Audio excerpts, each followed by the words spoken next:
Barundi kazi, banyamurenge kazi, bakongomani. Nagira ngo mpanure, izuba rirarenze, ubu buhanuzi kandi ni ubuhanuzi bwihutirwa. Je nitwa Habiyambere Martin, profete. Ndavuga ngo ndi general mu buhanuzi. Ntabwo Amerika ariyo mana twizeye, ntabwo ari byo byiringiro twizeye, ntabwo ari igomba guhagarika isezerano. Marayika uje gutabara abarundi bari mu bubata, bamaze igihe mu buja, ntabwo akomwa mu nkokora, ntabwo ahagarikwa, ntabwo ahagarikwa na Leta Zunze Ubumwe za Amerika. Imana yacu, Imana yacu ni umwami w'abami. Ntabwo uyu rero twizeye kandi uyu twiringiye ari we navuga ngo marayika uje gutabara abarundi, ngo marayika uje gutabara abanyamurenge bavuga ururimi rw'ikinyarwanda, ngo kubera ko ma 20 itsinzwe ngo ubwo birarangiye. Oyaye, mu buhanuzi ntabwo jewe navangiwe, ntabwo nitiranye izina ry'Imana Data cyangwa umwami wacu Yesu Kristo cyangwa Mwuka Wera, ahubwo ubu biratanguye. Nagira ngo nkumenyeshe ko ubu butanguye. Buno biteye Imana gukora. Buno abarundi mwitegure gutabarwa. Ntabwo nanyoye, sinasinze, ntabwo ari kuburerwa, ntabwo ari ifi, si inyama. Politike irakabura idini isengeramo cyangwa iburi shengero yinjiramo. Mbisubiyemo, Uburundi mwitegure gutabarwa. Buno nagira ngo nkumenyeshe ko ahubwo Bibiliya ivuze isanduku y'isezerano igataha, ukayitambika mu nzira. Uri iki? Urinde wowe uhagarara imbere y'isezerano rigomba gusohora. Ana Amerika se mu ruhare rw'umubiri koko twitegereje tuyibona ikomeye. Mugabo nagira ngo nkumenyeshe ko ubu tuvugana imbaraga zije kurimbura, CNDD-FDD, imbaraga zije gukuraho ubu butware bwa shitani mu bice bya Kongo, mu baharanira uburenganzira bwabo, mu bavuga ururimi rw'ikinyarwanda cyane abanyamurenge, abo bose bari gupfa. Nagira ngo nkubwire ko marayika uje kubatabara, marayika uje gutabara, ntabwo akomwa mu nkokora na Amerika, ntabwo ahagarikwa na Amerika, ahubwo igihe ni iki ngo mubone ubutabazi, igihe ni iki ngo mubone ubufasha, igihe ni iki ngo mubone ibyiringiro by'uko Imana yo, ibi ni shetani yashatse kurangaza imitima yanyu, ibi ni shetani yashatse kugira ngo mudeviye, ariko ndaguhumurije nk'umuhanuzi kandi n'Imana imbwiye ngo mbahumurize. Ubufasha, ubutabazi, ubushobozi bw'Imana, Imana irihagije. Nakubwiye ngo ahubwo buno tuvugana, bure kureba ibintu Imana igiye gukora. Upfa arapfa. Nta jambo Imana yavuze ngo rihere, nta jambo Imana yavuze ngo rihere. Ibyo bintu byose gifite itangiro kigira n'iherezo, ariko jya ubuhanuzi nabwe si ubwo muri nza, si ubwo muri nza. Abarundi mwitegure ubutabazi, abanyamurenge mwitegure ubutabazi, kandi ntabwo twe duhagaze muri konegisiyo y'isi, muri konegisiyo y'abantu, twebwe turi muri konegisiyo y'ijuru. Ubu ni ubutumwa jye ntangaje, ntavuga ngo hari undi ubutangaje, ntavuga ngo hari undi Imana yarungitse. Rero hajya habaho ku isezerano iyo rigiye gushika, habaho ibitambo, habaho ibyo shitani ajya azana ngo bidusamaze ngo tugire ngo nijyo risohoye. Isezerano rigiye gushika, hajya habaho ko abantu badafise amaso y'impwemu bakira abana mu by'agakiza cyangwa mu by'impwemu, bahagarara mu murongo wo kujijwa no kwibeshya. Ariko uyu munsi ijambo rimwe nakubwira n'ikintu kimwe nakubarira ni uko ibi yego muririmbyi yaravuze ngo dore ibya mbere byarahise none ibindi biraje kandi bije birushije ibya mbere kuba bibi, Mana n'impuhwe n'urukundo tabara itorero. Ni ukuvuga ngo ibya mbere byo byaraje urabimenya uranabibona, ariko ibya kabiri byo biraruta ibya mbere. Ntabwo rero turi bukubwire ngo hari undi dutegereje, ngo hari ibindi dutegereje. Ntabwo Amerika nubwo yahagurukana n'Uburayi bwose ntabwo bibuza Uburundi gutabarwa ngo bugere i Kanani. Ntabwo nubwo ingabo zose zo mu isi zakiyegeranya zikikoranya, ntabwo biri bubuze Abanyamulenge gutabarwa. Kandi ibi mbivuze genda nta nubwo uyu munsi nari nateguye kwicara ngo mvuge, ariko bibaye ngombwa. Niyo mpamvu uri no kubona amashusho atagaragara, ndimo ndanabivuga nyura mu ibarabara mu bantu, kuko genda umuvugabutumwa wemere kujya mu isoko nkasemereraho ndi hose nahamya Yesu nk'umwami n'umukiza. Urajya wumvamo n'amajwi, ariko sorry wumve Kristo ntiwumve jewe. Hama rero nta kigomba kubuza Abayuda gutabarwa, ntacyo, nta n'ikizabaho, nta kizigera kinabaho. Ahubwo icyo nabasha kukubwira cyangwa se icyo nabasha kukwemerera mpagazeho nemera ni uko ubutabazi bwanyu buri mu nzira, kandi buraje, kandi murabubona. Kandi buno ikibaye harimo abazi yuko ari nk'icyago, ntabwo kiriya ari icyago, kibaye, ahubwo biriya biteye Imana gukora. Nahirukanaga na Amerika guhanura, nyivugaho cyangwa se mvuga ku Banyamerika igihe barwanaga na Isirayeli muri Irani. Nabwiye Amerika ngo Trump ndi mu bantu bahanuye ubuhanuzi bwamwimitse. Abantu benshi barabizi hano, nta kwibeshya nta no gushidikanya. Nongera kuvuga kuri Amerika igihe cya Irani na Isirayeli. Ibyo nabyo abantu murabizi ko byasohoye. Ntabwo rero njye ndi Umunyamerika, njye ndi Umunyafurika w'Umunyarwanda kandi w'Umurundi. Mugabo marayika uzanye amahoro, marayika uzanye ubutumwa, marayika uzanye isezerano, marayika uje muri Afurika, ntabwo nyobe wiyazanana, ntabwo nyobe wo kwaza, ntabwo nyobe wo kwasa, oyaye. Ntabwo ndi umuntu witiranya ibintu, ahubwo ndi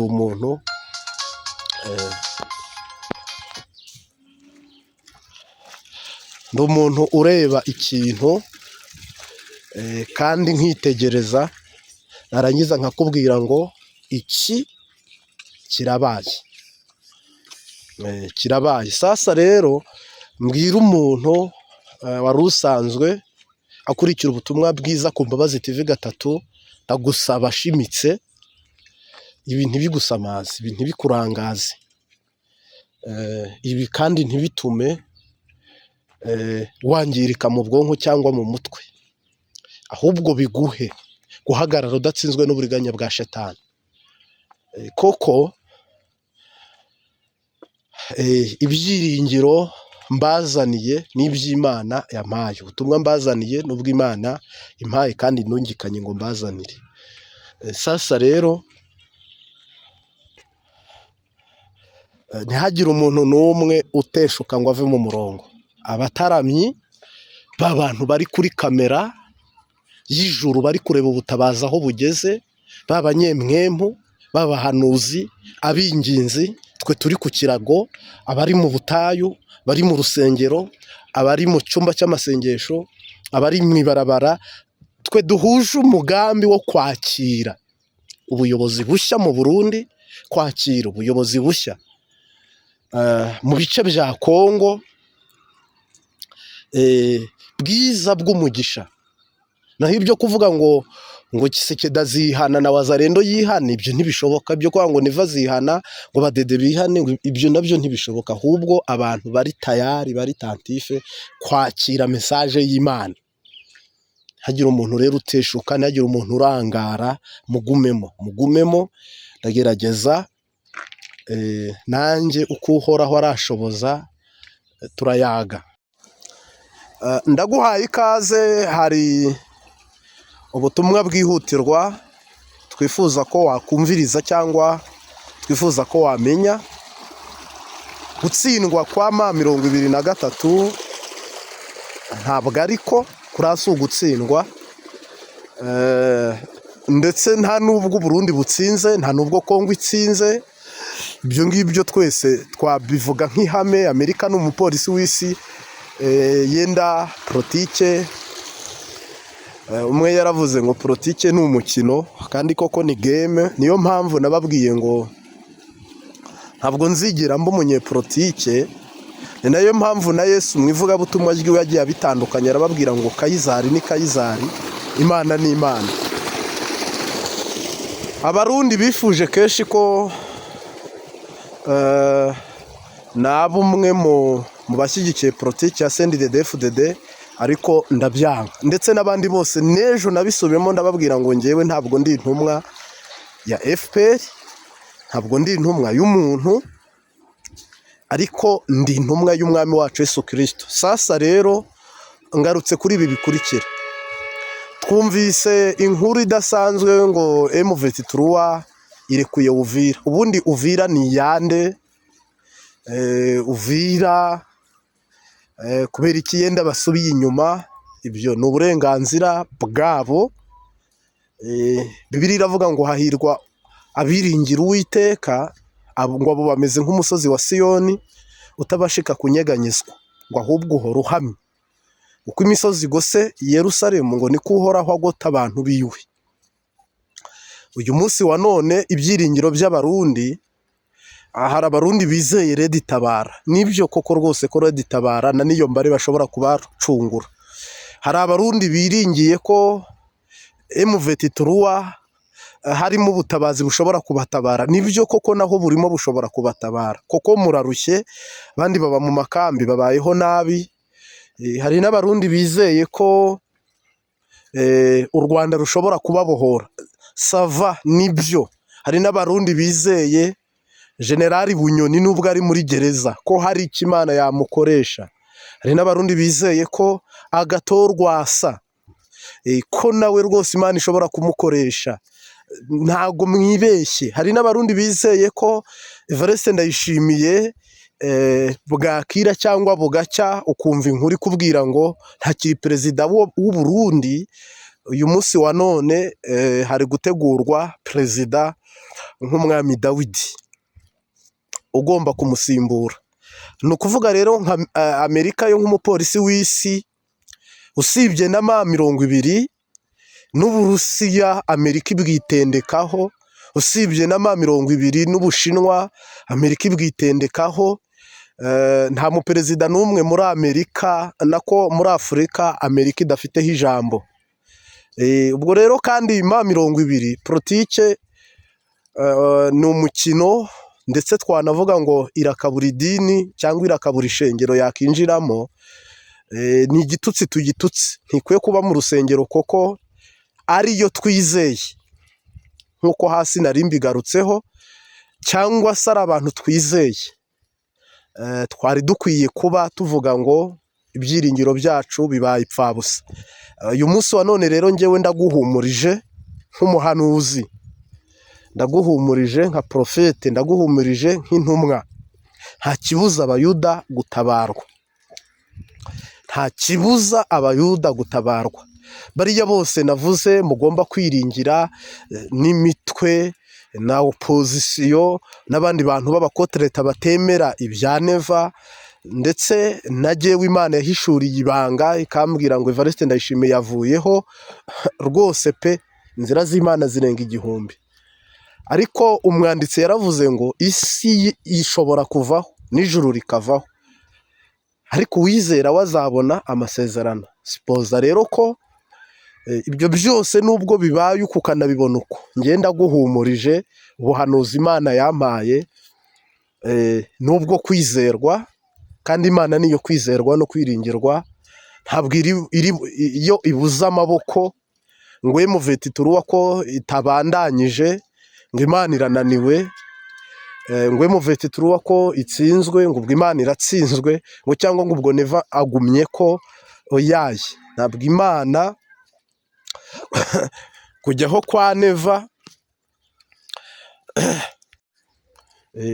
kwa neva Evariste Ndayishimiye kujya ku butegetsi kwe, ntabwo Imana yasabye amaboko uwo ari we wese, no kumukuraho ntabwo Imana iri busabe amaboko ayo ariyo yose.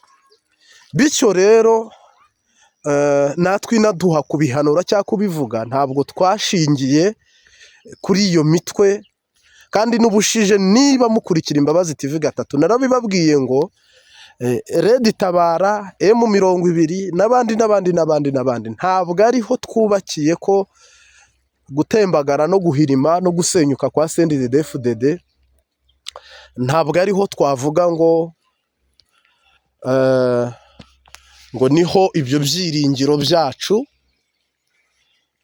bishingiye. Oya, bishingiye ku Mana yubatse isi nta kihereyeho, bishingiye ku Mana yahanitse ikirere nta nkingi tubona zigifashe, bishingiye ku Mana yashyizeho ibara ry'umuyaga utazi, bishingiye ku Mana ituma amagufa akurira mu nda y'umubyeyi, nta baganga bagiyemo ngo batange puraningi zabyo cyangwa se babyige. Ubuhinga bw'Imana nibwo twiringiye muri ibyo byose. Hama rero se ubundi Uvira ni isezerano ry'Abarundi, Uvira ntabwo ni isezerano ry'Abarundi ku mwami Dawidi, M20 yahatsindira, neva yahatsindira, bose si ahabo, ahubwo iri ni isezerano ry'abazaragwa Kanani. Ubwo rero mwarwana mutarwana, mwashwana mutashwana, hagwa abantu hatagwa abantu, mujye mugendera ku buhanuzi, mwere kugendera kuri politiki. Politiki ni umukino abantu bakurikira, ariko wakisubiramo cyangwa wasubizamwo amateka, bamwe bagasitara.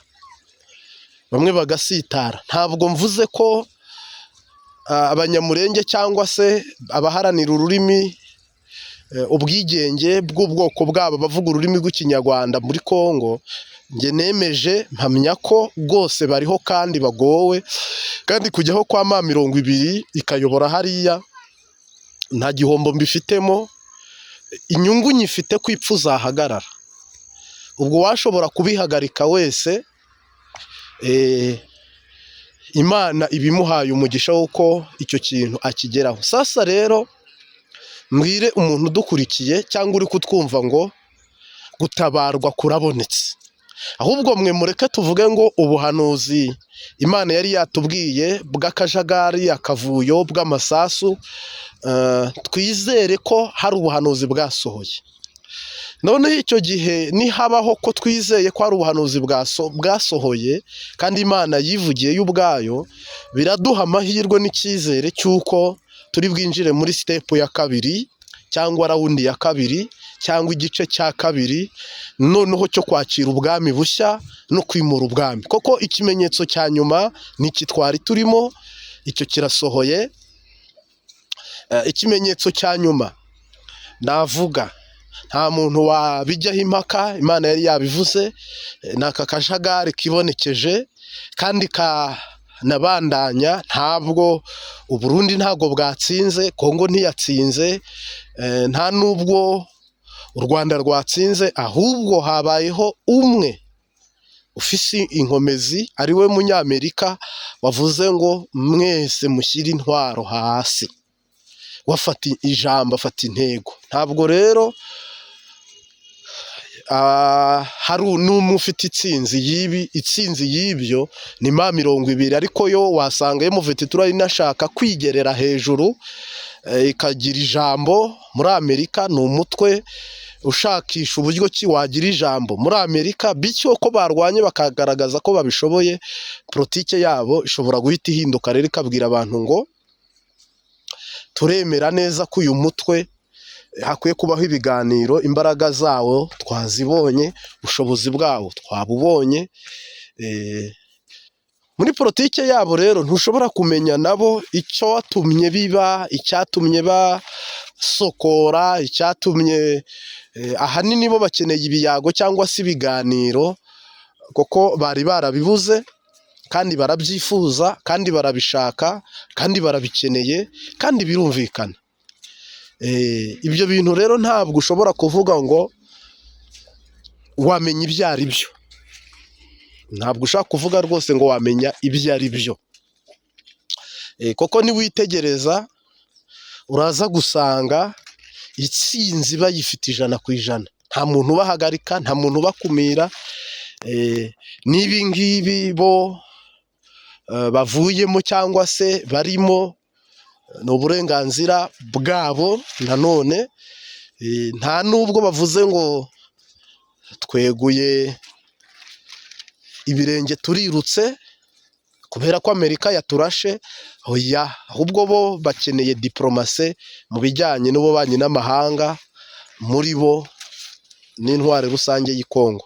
Hama rero nta nubwo ngarutse hano cyane kuganira ibya M20, ahubwo igitumye mbigarukaho ni uko hari abarundi benshi rwose bavugaga bati neva abonye umushobora.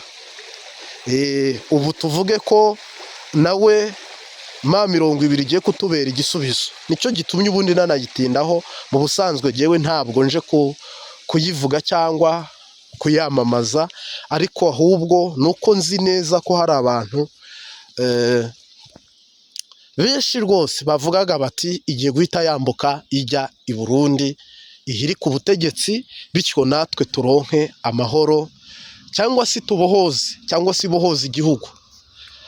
Hajya rero ntabwo rwose umugambi w'Imana uri buhagarare, oya, jamais. Ntabwo umugambi w'Imana uri buhagarare, ahubwo uhoraho arakomeza mu rugendo rw'iwe rwerekeje i Siyoni. Buriya mu ijuru ntabwo barya ruswa, kandi Farawo yiteguye imikogote azabone hinjiye ibikeri, hinjiye ibibugu, hinjiye inzige, haje ibintu bitandukanye atizigaga. Ntabwo Imana iza nk'uko wowe ubigomba, nk'uko ubishaka, ikigomba nicyo kiba. Rero hano njyewe ndaguhamiriza ukuri ko ingwano n'intambara Imana yavuze ku Burundi, amasezerano Burundi bufite, amasezerano u Rwanda rufite, amasezerano Uganda ifite, amasezerano Tanzania ifite, amasezerano East Africa ifite, azasohora, ariko biriya ni umuhonjo. Ntabwo birangiye, ntabwo bihagaze, ntabwo bisubitswe, ahubwo bibaye bishya. Bityo rero ntihagire umuntu n'umwe urangara cyangwa se ngo ahuge have mu murongo. Ntabwo ibyiringiro byawe ukwiye kubishyira mu ibarabara cyangwa ahantu nk'aho. Hama rero icyihutirwa nagira ngo sabe rwose, shoje mbashimira ugusenga kwiza, kwihangana kwiza, ndetse umukama abane natwe, Imana Data n'Umwami Yesu n'Umwuka Wera bibane natwe mu ivugabutumwa cyangwa se mu nyigisho z'ubutumwa bwiza. Ariko tubwira abantu ngo umutima wawe nturare mu giti, umutima wawe nturare mu kuzimu ngo urinde ujya mu nzozi mbi cyangwa mu iyerekwa cyangwa mu ihishurirwa ribi, ahubwo izere ko Imana Data, Umwami wacu Yesu Kristo ni ukwizerwa no kwiringirwa, ntabwo iri budutenguhe, iraje bigenze neza. Ngira ngo rero mwihangane, ubu n'ubutumwa navuze ndi kugenda, ariko uhoraho nashoboza ejo mu gatondo tuzategura ubutumwa burambuye tukwiye kugenera abantu mwese mubasha gukurikira ubutumwa bwiza ku Mbabazi TV gatatu, kandi mpamya ko ari videwo mutegerezanyije amatsiko, koko ubutabazi buraha, turi kuri kamera rekode y'amajwi n'amashusho.